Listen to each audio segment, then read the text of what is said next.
Flavien, ça va? Chaque jour à chaque heure, oh, j'ai besoin de toi. Viens Jésus et demeure auprès de moi. Tu sais, pendant qu'on chantait là, une pensée me venait pour toi là. Dans les temps à venir, tu seras amené à être installé au Cameroun. Je vois des grands champs. Dieu me montre des 4x4 qui te donnent. Je vois un champ de manioc, maïs. Et je vois d'autres constructions concernant les orphelins, les orphelinats, tout ça, dans plusieurs villes du Cameroun. Reste toujours un enfant. Dieu va et veut te surprendre. Ça va? Ça va un peu. Il a beaucoup joué à Libreville. Il a fait du foot là-bas. Il y a un frère ici, comment? Le frère? Non, non, non. Idover, c'est ça là. Ouais, tu le connais, non? Tu l'as connu footballeur? Hein? Viens un peu là.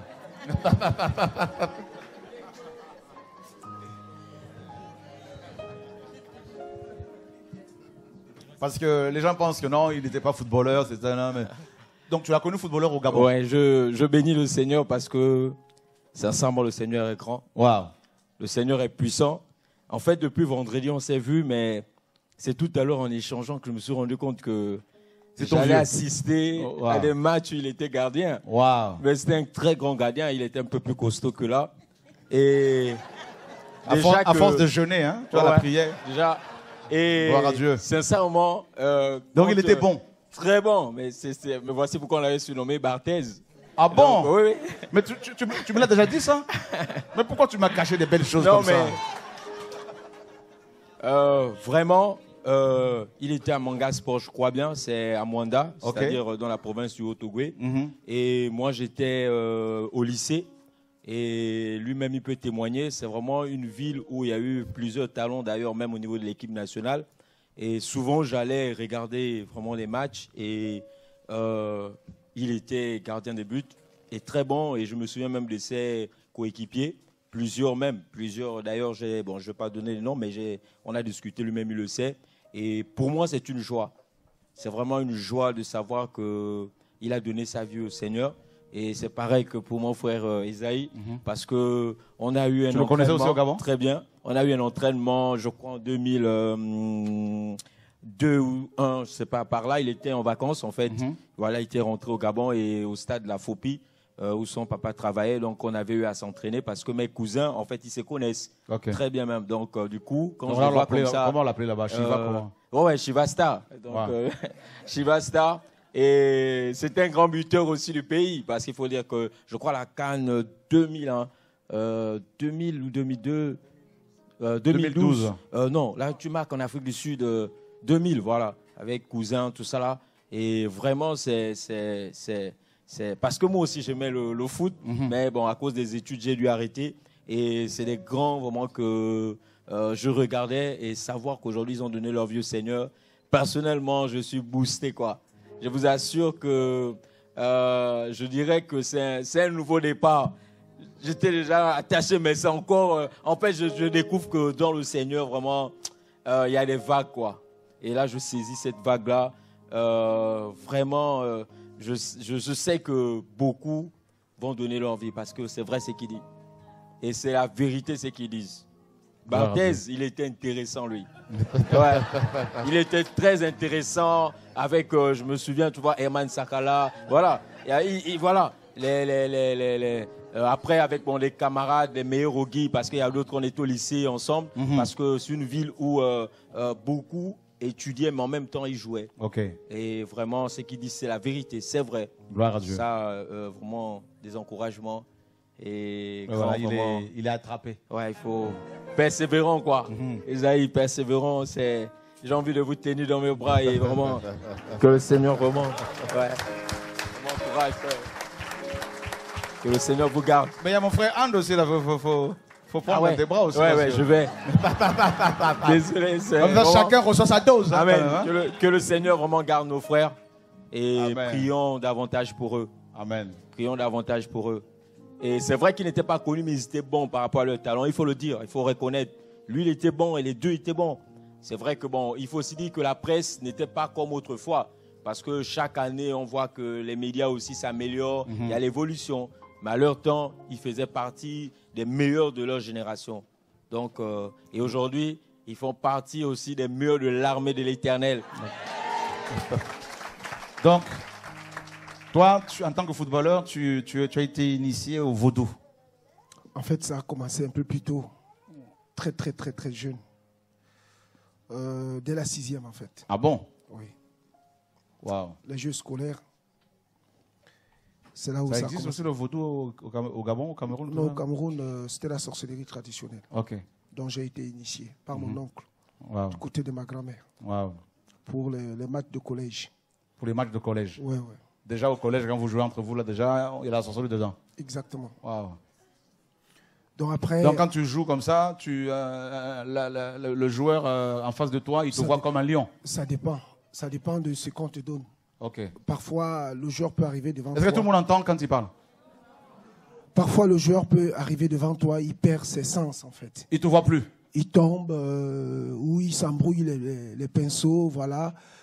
Ou il tire même à côté, voilà. Ou donc toi, tu es dans le but, là, tout ça, là, et ouais. Le joueur arrive, ouais. Il ne voit plus rien. Il ne voit rien. Parfois, tu attires, il peut chercher à mettre le ballon soit à gauche, soit à droite, mais le ballon vient seulement sur toi. Waouh. Ouais. Et quand toi, tu faisais ça, ça marchait vraiment? Ça marchait très, très bien. Tu as dit que tu avais aussi un marabout attitré. J'avais 4. 4 marabouts. Ouais. Toi, tu avais aussi... Attends, 2 secondes. Tu avais combien de marabouts? J'avais un. Un marabout. Oui. Un Sénégalais, un Malien, un Congolais, un Africain, un Centrafricain, un Blanc, un Noir. Un Gabonais. Un Gabonais. Ouais. Il y a des marabouts gabonais aussi. Et Bon, ça marchait ce qu'il faisait? Oui, avant chaque match, je devais l'appeler pour lui dire déjà si je commence et à quelle heure est le match. Donc moi j'ai joué, mais lui aussi jouait. Il joue un match, on va dire, à Évry, ici. Le marabout est à Paris. Pendant que toi tu joues, lui aussi, il joue. Mais il joue contre quoi? Contre qui? Bon, par contre là c'est triste. Il joue contre mon coéquipier qui joue le même poste que moi. Mais ton coéquipier n'était pas avec lui là-bas physiquement, il était avec toi. Ouais, ben... Il prend son esprit. Je ne sais pas comment il faisait. Mon Dieu. Il le neutralise pour que moi je continue à... Footballeur, cherchez Jésus. Vous avez des blessures parfois bizarroïdes, inexpliquées, inexplicables. C'est peut-être un démon qui est venu vous donner un coup de pied. C'est ça. C'est ça, non? C'est ça. Je vous dis. Vous voyez comment je sais ça? Dieu est là. Amen. Joue avec Jésus. Waouh! Donc le marabout, il joue aussi. Tac, tac, tac. Hein? On voit des joueurs qui font des crises cardiaques sur le terrain, on ne comprend pas pourquoi. 23 ans, crise cardiaque. Oh! Mon Dieu, on découvre des choses, hein? Les parents qui veulent à tout prix envoyer les enfants au foot, là, priez d'abord pour eux. Timothée est où, là? Viens me voir, s'il te plaît, un peu, là. Viens voir mon fils, là. N'aie pas peur. Faut pas, papa, j'aime pas ça. Non, viens s'il te plaît. On va prier pour toi. Il fait du foot. T'entends tout ça là? Qu'est-ce que tu en penses? Bah, en vrai, c'est chaud. Parce que. En fait, on peut être derrière la télé, on voit les grands joueurs jouer, tout ça. Mais en fait, le vrai monde, c'est celui-là, en fait. Et le monde que nous voyons à la télé, c'est. Comment dire? Une façade. Voilà, c'est une apparence. Et le vrai monde football, c'est ce qui dénonce aujourd'hui. Ah ben, au nom de Jésus. Ça va aller. Gloire à Dieu. Waouh! Donc, 4 marabouts. Oui. Mais pourquoi 4? Pourquoi autant? En fait, ça devient comme une addiction. Comme une addiction. Et puis, on cherche toujours du sensationnel. Wow. Voilà. Donc tu disais les marabouts, Flavien, hier tu disais, avant-hier, je ne sais plus, que ces marabouts pouvaient prédire l'issue du match. Les matchs, tout ça. À la seconde près. Donc leur prédiction s'accomplissait parfois. En fait, moi je croyais au départ que Satan était plus fort que Dieu, Jésus. Tu croyais ça? Oui. Donc le marabout pouvait te dire que le match, voilà, vous allez le remporter, Ouais. et gagner 2 contre 2, voilà, 2-1, 3. Ils donnent même les cartons rouges, les cartons jaunes. Tout, ils prédisent tout ça. Oui, et ça arrive. Et ça arrive. Donc, après, on est pris prisonnier parce que on voit que ça marche. Et voilà, bon, je tiens quand même à dire que tous les footballeurs ne sont pas des sorciers. Il y a des footballeurs qui craignent Dieu, qui ne touchent pas à ça. Mais c'est une minorité. Il n'y en a pas beaucoup, quoi. Il n'y en a pas beaucoup. Mais il y en a. Il y en a. Donc, quand on tombe dans ça, moi je me rappelle en 2000, je suis sorti meilleur gardien du championnat gabonais. Tu es sorti d'un championnat, ouais? Ouais, 2 années successives. J'étais meilleur gardien du championnat. Tu étais le meilleur gardien? Oui. Et parce que tu avais 4 marabouts? Ah oui, entre autres. Ok. Entre autres. En fait, ces gens-là deviennent notre quotidien. C'est-à-dire, on devient tellement addict que ils nous prédisent tout, quoi. Ça quitte même parfois le domaine du sportif pour rentrer dans sa vie privée. Waouh, ils te disent même comment te marier, comment faire les choses, tout ça. Exactement. Donc, on tombe dedans. On a fait des trucs et des tas de trucs. Je sais pas, on va dans les cimetières la nuit. Pour faire quoi au cimetière? Les gens sont morts là-dedans. Oui. Il y a des cadavres, des corps. On allait dans des cimetières pour invoquer des esprits et ça se manifestait. Tu les voyais se manifester là? Exactement. On buvait du vin rouge là-bas dans les cimetières. Mais ça se manifestait comment, Flavien? Dis-nous un peu les esprits qui se manifestent. Un soir, à la veille d'un match très important, on est parti... dans un cimetière? On est parti dans un cimetière et le marabout qui était avec nous, il nous a dit, n'ayez pas peur, c'est mes ancêtres qui reposent ici. Les ancêtres? Oui, ses ancêtres. C'était son cimetière familial. Il y avait à peu près une dizaine de tombes dans la brousse, dans la forêt. Et alors, nous sommes allés là-bas. Il nous a fait asseoir sur les tombes parce qu'il n'y a pas d'autre chaise, c'est un cimetière. Et après, il a commencé à parler, il a fait des incantations. Tout d'un coup, on a senti comme un caveau qui s'ouvrait. Oh! Alors, je n'étais pas seul, j'étais avec mes coéquipiers. Et je profite de l'occasion pour dire à mes anciens coéquipiers qui s'ils voient cette vidéo, qu'ils viennent au Seigneur Jésus. Ça, c'est un film d'horreur, ça. Ouais. Ça.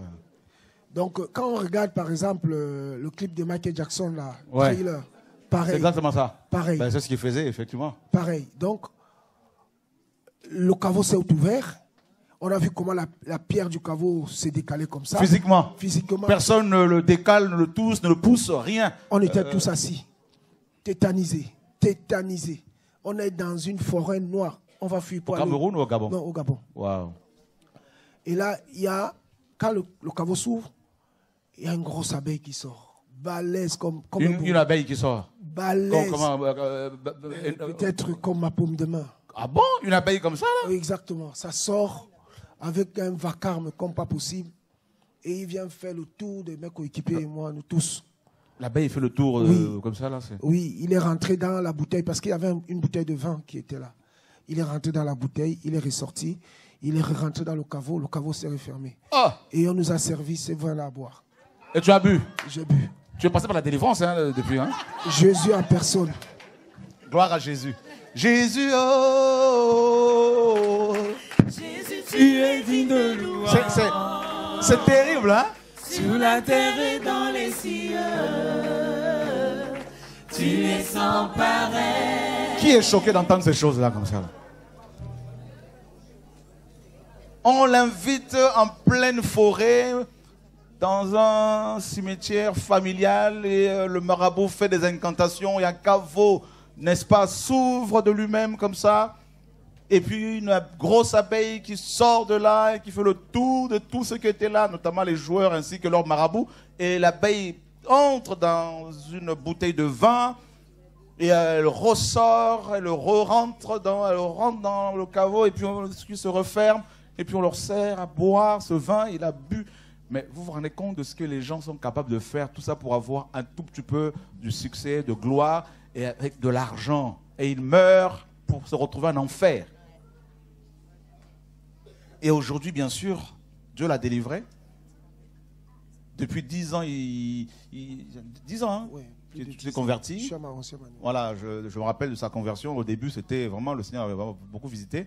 Marié, père de plusieurs enfants. Aujourd'hui, ben, gloire à Dieu. Et, hein, Dieu lui a mis à cœur de construire un orphelinat, de mettre en place un orphelinat. Il a construit, il a mis en place cet orphelinat à Douala, avec combien d'enfants déjà là? 13. 13 enfants. Hein? Gloire au Seigneur. Donc, que le Seigneur soit béni. Merci Seigneur. Qu'est-ce que tu peux donner comme conseil aux jeunes qui sont là? En fait, je voudrais surtout m'adresser aux parents. C'est Dieu qui donne la capacité. Nous, on croyait que c'est le marabout qui donnait la capacité à jouer au foot. Mais après, nous avons compris qu'en fait, c'est Jésus qui donne la capacité. Si un enfant a du talent à jouer au foot, qu'on l'accompagne, mais qu'on le laisse évoluer selon ce que Jésus a décidé. Il ne faut pas lui mettre la pression. Il ne faut pas lui mettre la pression. Parents, écoutez bien, hein, les parents. C'est la pression qui fait en sorte que certains parents même quittent ici, ils amènent les photos de leurs enfants en Afrique.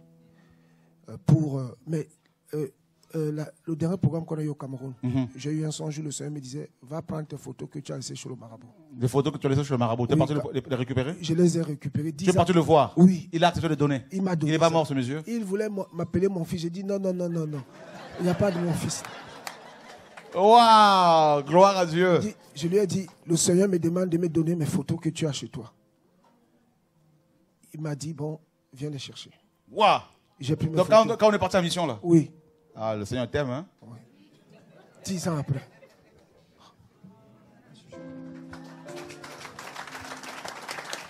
C'est beau. Donc, je disais aux parents, n'envoyez pas vos photos, les photos des enfants. C'est de la sorcellerie. Jésus, s'il veut que l'enfant joue au foot, il jouera au foot. Et j'ai dit aussi aux footballeurs qui sont ici, professionnels, moi je n'ai pas connu le monde professionnel parce que je me suis arrêté en CFA quand je suis arrivé ici. Ne faites pas le truc comme l'astrologie, c'est la même chose. C'est la même chose. Ici, c'est un peu maquillé, mais le résultat est le même. Ceux qui ne connaissent pas Jésus, je les invite à suivre Jésus. Et ceux qui le connaissent, de rester plus près encore à ses pieds. Et j'invite aussi à mes anciens coéquipiers, d'autres qui sont sélectionneurs, des sélectionneurs nationaux maintenant. Il y en a même, tu me disais, qui ont des rapports sexuels avec leur mère. Exactement. Voilà. Que tu connais? Oui, je connais, oui, personnellement. Donc, on les invite. Vraiment, il y a d'autres même qui ont fait disparaître les grossesses dans le ventre de leurs femmes. Des choses horribles.